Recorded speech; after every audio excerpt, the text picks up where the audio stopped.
parlé avec l'objectif de 50%, mais que je n'ai pas eu le temps de le rectifier. Il y a que porter ces Mazouz à 60% d'ici 2030. Et puis, le dernier, last but not least, le projet social, un projet social très ambitieux, qui a démarré par l'assurance maladie obligatoire et la généralisation, avec quelque chose comme 22 ou 23 millions de dirhams de nouveaux bénéficiaires qu'on a intégrés, qu'on est en train d'intégrer au niveau de cette assurance maladie obligatoire. Et depuis peu, le démarrage de tout ce qui est aide sociale, sachant que ce sujet aide sociale, c'est un sujet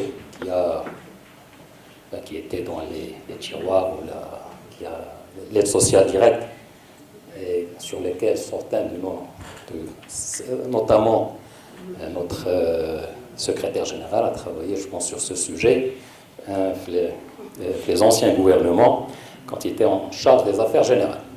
Mieux vaut tard que jamais. Aujourd'hui, c'est quelque chose qui se fait, qui se concrétise, et tant mieux. Et donc, tout ça, en termes de résultats, bien sûr, on consolide la notion d'État social et le pouvoir d'achat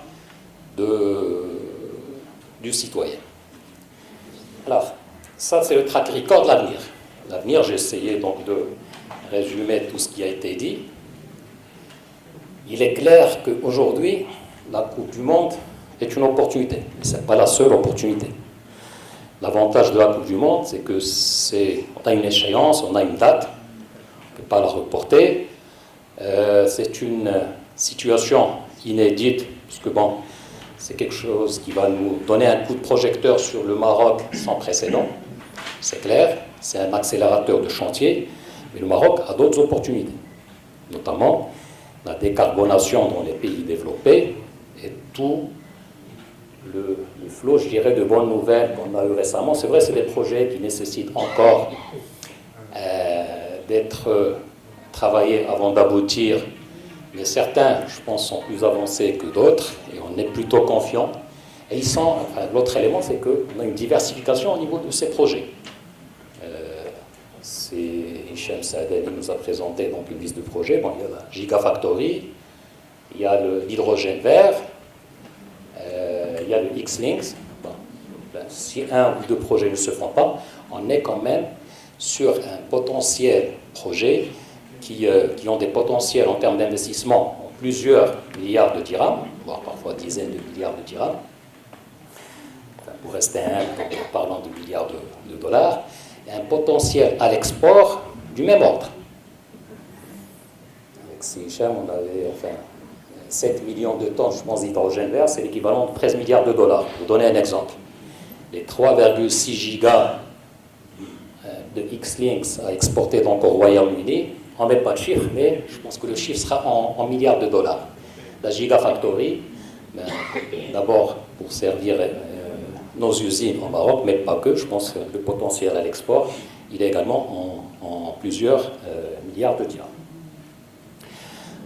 Sur cette histoire de Coupe du Monde, donc j'ai compté le nombre de pays qui ont organisé, on va rentrer dans ce cercle fermé des pays qui ont organisé, qui sont au nombre de 18.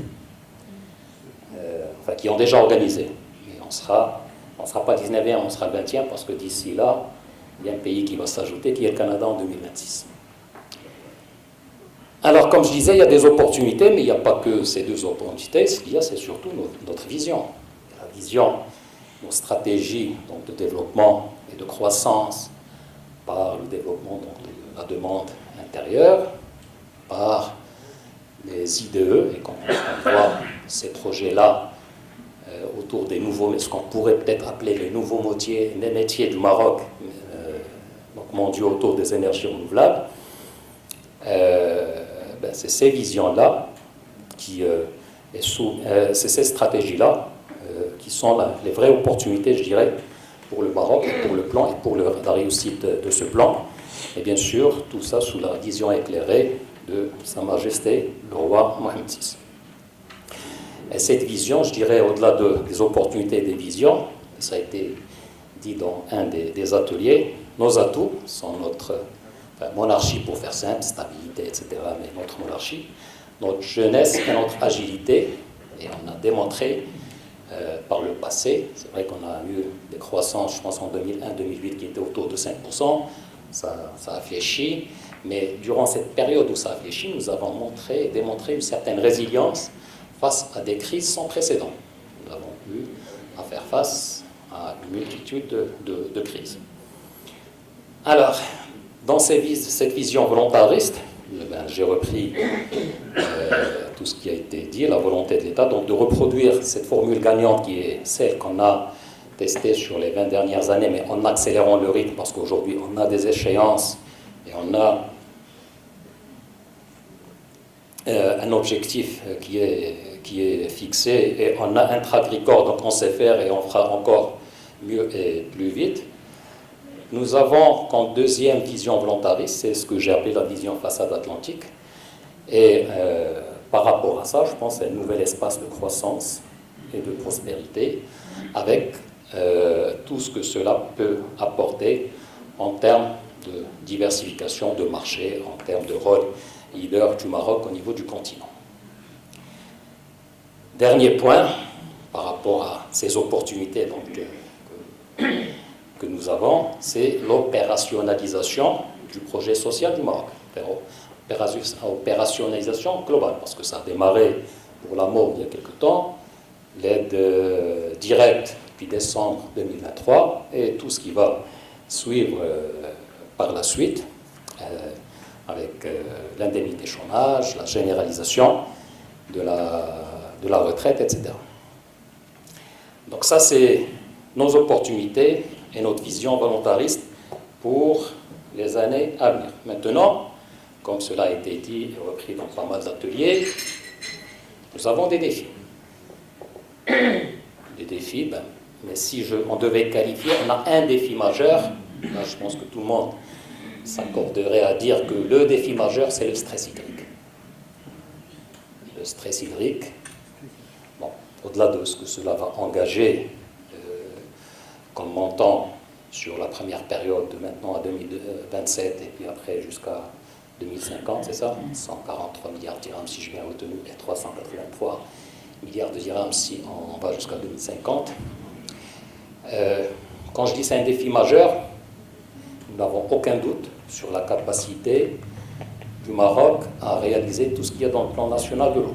Ça, je pense que, encore une fois, c'est des chantiers, c'est de très grands chantiers, on a l'habitude de lancer des chantiers, de les réussir. Maintenant, il y a le deuxième volet qui est l'agriculture. Et là, encore une fois, il y a un travail titanesque qui est en train de se faire. Mais à un certain moment, s'il n'y a pas de précipitation, s'il n'y a pas de... si les réserves en eau continuent à baisser, cet effort qui est titanesque, qui est en train de se faire, devrait encore être multiplié pour faire face à cette problématique dans les années à venir. Je rappelle juste la structure de notre agriculture au Maroc. On est sur, enfin, globalement, je pense qu'on a 8,7 millions d'hectares de surface agricole utile. Ne vous en faites pas, je vais essayer de faire dans les 30 minutes. Donc on a 8,7 millions d'hectares de surface agricole utile. 80% de ces surfaces sont des surfaces, enfin des cultures bourres. Donc s'il n'y a pas d'eau, de rationaliser l'eau, on peut faire, c'est un problème. Il y a plus de 70 ou 70% des surfaces qui sont des surfaces inférieures à 5 hectares. Et voir, donc dire toute la complexité, l'ampleur de la tâche, parce qu'on a affaire à des centaines de milliers de petits agriculteurs en face. Et 65% des surfaces agricoles utiles sont dédiées à la céréaliculture. Donc la tâche, le travail au niveau du département en charge de l'agriculture, il est titanesque. Ils sont sur des projets de modernisation de l'agriculture avec tout ce qui est semi-direct, l'irrigation d'appoint, tout un ensemble de sujets. Mais un certain moment, il y a une problématique d'assolement, à un certain moment, quand s'il faut arrêter sur certaines cultures, enfin sur certaines parcelles de terrain, arrêter les céréales pour faire autre chose, et qu'on doit le faire sur des millions d'hectares, la tâche est titanesque. C'est pour ça que c'est le seul, je dirais, défi que j'ai mis comme défi majeur. Les autres, il y a beaucoup de défis, beaucoup de choses à faire, beaucoup de réformes, mais je pense que c'est des choses que nous avons l'habitude de faire et où nous avons un track record, nous avons démontré notre capacité à gérer. Très souvent, on entend comment est-ce qu'on va financer le projet social. Enfin, la bonne nouvelle, c'est déjà intégré, une bonne partie est déjà intégrée dans le budget 2024. Donc, si on sait le faire en 2024, je pense qu'on saura le faire pour les années à venir.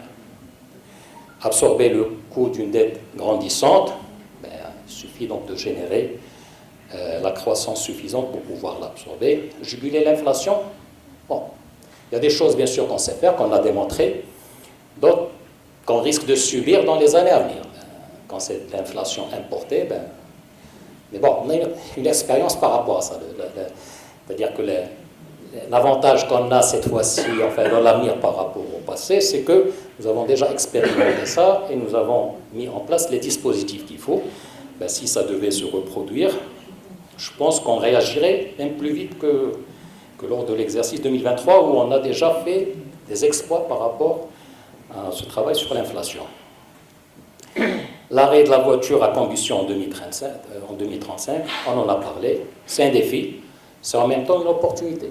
Parce que si on arrive à avoir les mêmes capacités, voire les augmenter avec le véhicule électrique, avec tout l'écosystème qu'on est en train de mettre au niveau de l'électrique, je dirais que c'est plus une opportunité. Il faut le mettre en tant que risque, tant que, je pense, tous les accords ne sont pas encore signés à 100%.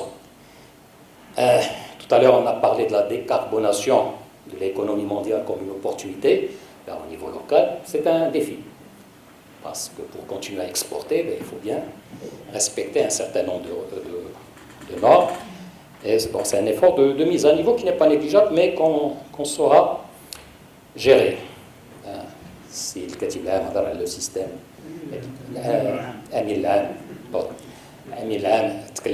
le système éducatif et la réforme, et bien sûr c'est des choses qu'on ne peut pas. Si on veut avancer, il faut absolument avancer avec un système performant. Et là, c'est des choses, bien sûr, qui avancent. Et puis, j'ai ajouté l'attractivité des territoires, parce que ça a été dit dans un des ateliers, enfin l'atelier qui a travaillé sur les territoires. Bon, on a un début de réponse avec la charte d'investissement, clair, que subventionner jusqu'à hauteur de 30% et peut inciter donc les gens à aller sortir de l'axe Casa-Tanger et aller ailleurs. Développer une résilience face aux risques majeurs qui vont venir, parce que je pense que ce que nous a appris l'expérience des dernières années, c'est que imaginer un plan sans risque, sans péril naturel, sans pandémie, sans crise mondiale, c'est utopique. Et de l'autre côté, ce que nous a appris l'expérience marocaine, c'est qu'on sait faire face à ce genre de risque et on s'en sort plutôt bien. Voilà. Un défi, développer la part de l'investissement privé marocain. Tout à l'heure, on a parlé de confiance. Je pense que l'international nous fait confiance. Le public se fait confiance parce que l'investissement du public, il est conséquent. Il ne fait qu'augmenter d'année en année. Le privé marocain, je dirais, s'il y a un maillon faible au niveau de la chaîne, je pense que ça, c'est un défi. Il y a des choses qui sont en train de se faire. La charte d'investissement devrait aider, mais c'est un défi qu'il faut essayer de gagner pour les années à venir. Bon. J'avais lu il y a quelques temps l'annonce de M. le ministre du Commerce et de l'Industrie, enfin, on peut appeler ça le 1646, enfin, les 1646 usines nouvelles qui seront lancées. C'est peut-être un début de réponse par rapport à ce sujet d'investissement privé marocain. Maintenant, les ajustements, il y en a partout. Je ne vais pas. Un des moyens D'ailleurs, je pense dans un des ateliers, on a parlé des marchés publics, de la nouvelle loi sur les marchés publics. Et on peut imaginer tout un ensemble de mécanismes pour inciter, pour encourager l'investissement du privé marocain au lieu de faire que de la négoce, de produire au niveau Maroc. Ça, je pense, avec la réforme des marchés publics, il y a encore des choses à faire si on veut aller dans ce sens. Alors, si je pense qu'on a... je ne vais pas revenir sur les chantiers. Je pense qu'on a eu droit à un exposé très clair. Mais je dirais les 4 composantes du plan où on a des chiffres. Je vais juste, comme il a fait Simazou ce matin, j'ai pris juste là où on a des chiffres par rapport au chantier de l'infrastructure, les nouveaux métiers, le projet social et le tourisme. Et si je prends le cas du tourisme, on a dit tout à l'heure que la Coupe du Monde, c'est une opportunité. Et si la Coupe du Monde doit nous préserver ou la réussite d'un projet, ça serait celui du tourisme.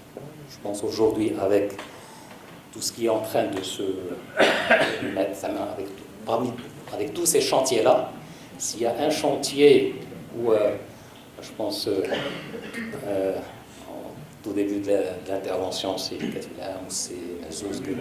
Emile Lam, désolé, Emile Lam, on n'a pas le droit à l'erreur sur aucun de ces chantiers, mais s'il y a un chantier où tous les astres, je dirais, sont alignés, on a une opportunité en or, on a cette Coupe du Monde qui a annoncé tout le coup de projecteur qui sera donné autour du Maroc pour les années à venir. Bon, c'est ce chantier-là, c'est-à-dire les 26 millions de touristes, je pense qu'il faut absolument les réaliser. Partant pas de rien, nous avons déjà fait un très bon exercice 2023.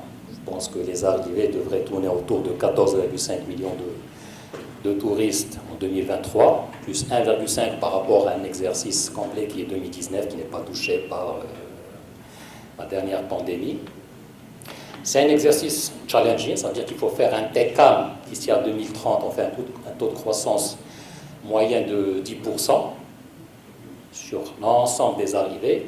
Mais si on prend que les touristes étrangers, comme aujourd'hui c'est pratiquement 50-50 entre les MRE et les touristes étrangers, le TECAM, qu'il faut réaliser, le taux de croissance moyen, il serait plutôt de l'ordre de 14 ou 15%. On ne dit pas que ce n'est pas challenging, mais si, avec tout ce qui est en train de se faire, et cette opportunité, cette fenêtre d'opportunité que nous avons aujourd'hui, si on ne le fait pas dans ce contexte, je pense que ça sera difficile de le faire dans un autre contexte. Des défis, bien sûr, pour pouvoir faire ça, il faut diversifier l'offre, diversifier les destinations, les thématiques, et ça, je pense, c'est des choses qui sont dans le plan du ministère du Tourisme. Pourquoi j'en parle? Parce que, au-delà des recettes voyage qui peuvent, si on passe de 14 à 26 millions, je pense que l'impact, il est de plusieurs milliards de dollars en termes de recettes voyage supplémentaires, mais surtout également par rapport à un impact emploi. Et tout le plan, tout ce qu'on souhaite du futur plan 2024-2030, c'est qu'il nous aide dans cette quête aux nouveaux emplois et à employer un maximum de gens. Si on réussit donc ce bond de 14 à 26, je pense que les emplois créés seraient en centaines de milliers cette fois-ci, parce que sur tous les autres projets, on peut parler en milliers, en dizaines de milliers, mais là, entre le tourisme et l'artisanat, je pense qu'un bond de 14 à 26 millions s'accompagnerait par des centaines de milliers de créations d'emplois. Les nouveaux métiers, ce qu'on appelait les nouveaux métiers, Gigafactory, hydrogène vert, X-Links. Et là, je pense qu'on a eu droit à une présentation exhaustive de la part d'Yassi Hicham Saadani. Encore une fois, c'est des investissements très conséquents et un pouvoir et peut-être un changement si ces projets-là se réalisent, parce que bon, ils ne sont pas tous engagés, mais si ces projets ou une partie de ces projets se réalisent, on parle en plusieurs milliards de dirhams complément ou l'aide supplément par rapport à notre export et nos exportations. La consolidation du pouvoir d'achat, je pense que le sujet a été longuement débattu. Une injection de pas moins de 40 milliards de dirhams annuellement, sous forme d'aide directe et d'aide au logement. Ça, c'est, je dirais, pour les classes démunies, et une augmentation conséquente pour la classe moyenne. Les enseignants, par exemple, pas de 300 000 enseignants à peu près, 1500 dirhams, même si ça devait se faire, je pense, en 2 fois. C'est une injection, je pense, là, tout de suite, si j'avais bien noté les chiffres, de 2,5 milliards de dirhams en 2024, mais qui va aller crescendo, je pense, jusqu'à 9 milliards de dirhams. Et ça aussi, c'est très important. Et c'est une classe moyenne, donc c'est une classe qui consomme et qui va utiliser ces 1500 dirhams, je dirais, pour dynamiser la demande intérieure. Les chantiers, l'infrastructure, je pense qu'on a eu droit à des exposés très détaillés.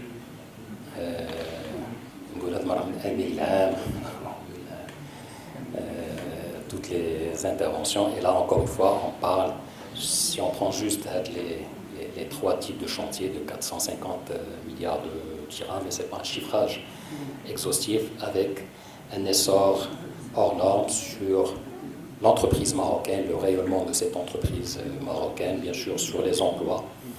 Et une fois ces entreprises marocaines rayonnent à l'intérieur du Maroc, elles peuvent rayonner également à l'extérieur et à l'étranger. Et si je fais un lien avec le projet Façade Atlantique, ce que j'ai noté de la part du rapporteur, c'est qu'il y a des sujets au niveau de l'infrastructure, au niveau des routes, au niveau pour ces pays-là. Et là, c'est un autre élan ou une autre possibilité ou un flot de bonnes nouvelles pour ces entreprises de les réaliser au-delà des frontières marocaines. Si on devait juste rassembler tout ça, donc c'est plus de 800 milliards de dirhams entre investissement public et intention IDE. C'est le chiffre que j'ai noté, c'est Rabeta, 1300 milliards de dirhams en intégrant le plan social cette fois-ci. Donc c'est des centaines de milliards de dirhams de plus à l'export et en recettes voyage. Un excellent coup de pouce à la demande intérieure par l'augmentation du pouvoir d'achat, plus de 3 millions de ménages donc, par rapport à la population qui va recevoir donc, les aides directes, et plus de 300 000 dans un premier temps, si on ne compte que les enseignants. Des centaines de milliers d'emplois, parlons en centaines grâce essentiellement au tourisme et à l'artisanat, et plusieurs dizaines de milliers sur les autres secteurs. Et un plein essor, je dirais, pour un certain nombre de secteurs, le BTP, le tourisme et l'artisanat. En ce chiffrage, déjà, c'est juste par rapport au projet où il y a des chiffres, mais il y a d'autres où il n'y a pas encore de chiffres, mais qui devraient se faire dans cet horizon de temps. Il n'y a pas, par exemple, toute la partie, la portée de la vision façade atlantique. Il n'y a pas toute la portée du Fonds Mohamed VI pour l'investissement, parce que on devrait, bien sûr, il sera dans ces projets-là, mais il n'y a pas toute la portée. Il y a une partie, donc il y a des backups que nous avons un peu partout. Il n'y a pas toute la portée des PDR. Il n'y a pas le 1646, les 1646 usines donc annoncées par Riyad. Il n'y a pas toute la partie digitale avec tout ce que le digital également peut. C'est un secteur où on peut effectivement faire des choses.